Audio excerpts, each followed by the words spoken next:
Conservative strategists are warning. The current crop of opinion polls suggesting Theresa May will cruise to victory in June's general election could dissuade voters from turning out to vote. The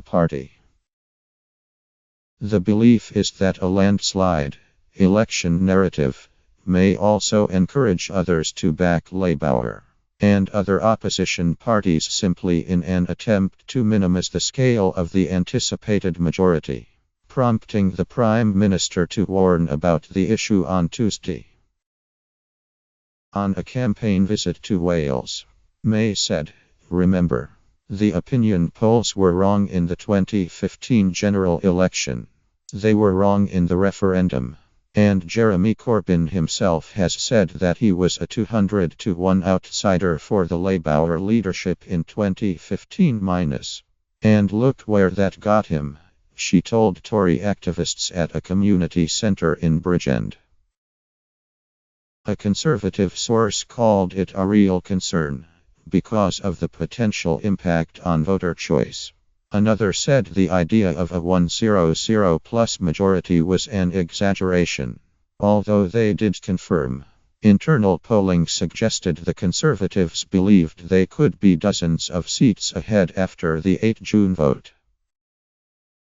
At the last election, a widespread expectation that there would be a hung parliament and a coalition government was successfully used by the Conservative Party to win votes. David Cameron's winning campaign relentlessly played on fears with English voters.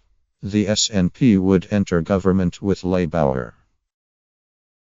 However, despite May's rhetoric, the Conservatives were confident enough to launch an assault on Labour in the party's heartlands, starting with a visit by the Prime Minister to 2 marginal seats in Wales. May travelled to the Labour-held seats of Newport East and Bridgend after a poll suggested Labour could no longer be the biggest party in Wales.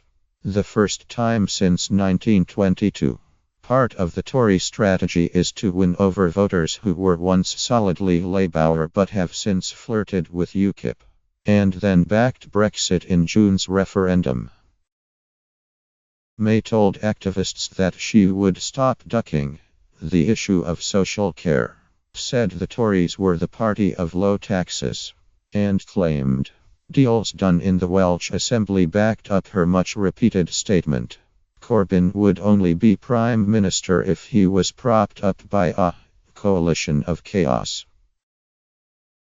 However, the Prime Minister would not commit to above-inflation increases in funding the NHS after an additional one-zeroed funding stream, which critics say falls short of the full amount needed, has been delivered by 2020/21.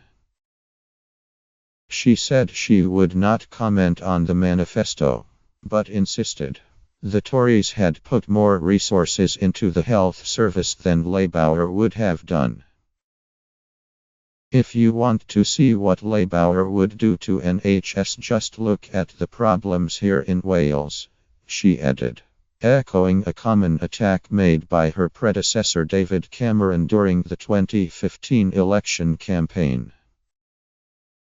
However, Labour hit back with Shadow Health Secretary Jonathan Ashworth, telling The Guardian, "Yet again Theresa May has shown her utter disregard for the NHS. The truth is this Tory leader finds money for her pet projects and tax cuts for the privileged few but continues to underfund the NHS."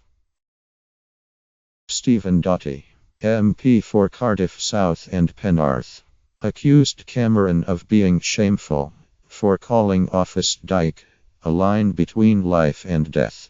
"The reality is that thanks to Welsh Labour we haven't had a doctor's strike. We have rejected privatisation. We have kept free prescriptions. And we are building new hospitals and health facilities across Wales. And investing in social care," he said. Labour's message to voters in Wales is of a Tory approach to the NHS in England, he said had been a disaster. He stressed. The issue is likely to be at the heart of a fierce fight between the two biggest parties in Wales after the nation's Labour leader Carwyn Jones told The Guardian. Corbyn had work to do to show voters he could be Prime Minister. The Tories also faced a suggestion by Sky News. AIM Secretary Boris Johnson was being set to play a diminished role in the election campaign. The Conservatives said the suggestion was nonsense and insisted Johnson would be part of the core campaign team, although he has not yet undertaken any high-profile campaign events. However, the challenge for May was apparent in Bridgend, where many voters scoffed at the idea of voting Tory. "I wouldn't vote Conservative unless I won the lottery," said Mandy, 58, saying her family had always backed Labour. Alan Davies, 50, said he worked in the NHS and wouldn't vote Tory in a million years. He claimed that Conservatives only looked after themselves. No, added Helen Morgan, 50. She said she had backed Brexit and wanted out of the EU but would always vote Labour. But others were more open to shifting their vote. John, 76, said the Labour Party had been in power in Wales for too long and had gone stale. Ian Hedgley, a former RAF serviceman, said he believed Corbyn would lose the election on defence issues, with Mike Punter, 38, agreeing. "I've voted Labour before but not this time." Some said they thought May could be trusted on Brexit. 1-7-year-old Sasha Lopez is standing to becoming a Tory councillor next week, he claimed, in the Valleys which he described as a Labour stronghold. Decades the response was improving, particularly after the vote for Brexit.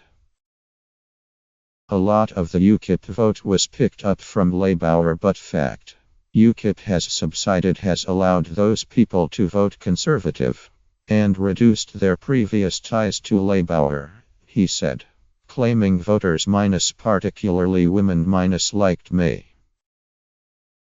Andrew R.T. Davies, the Conservative leader in Wales, said he remembered 1997 when his party didn't have a single seat in Wales, but had slowly built up since then to 11 today.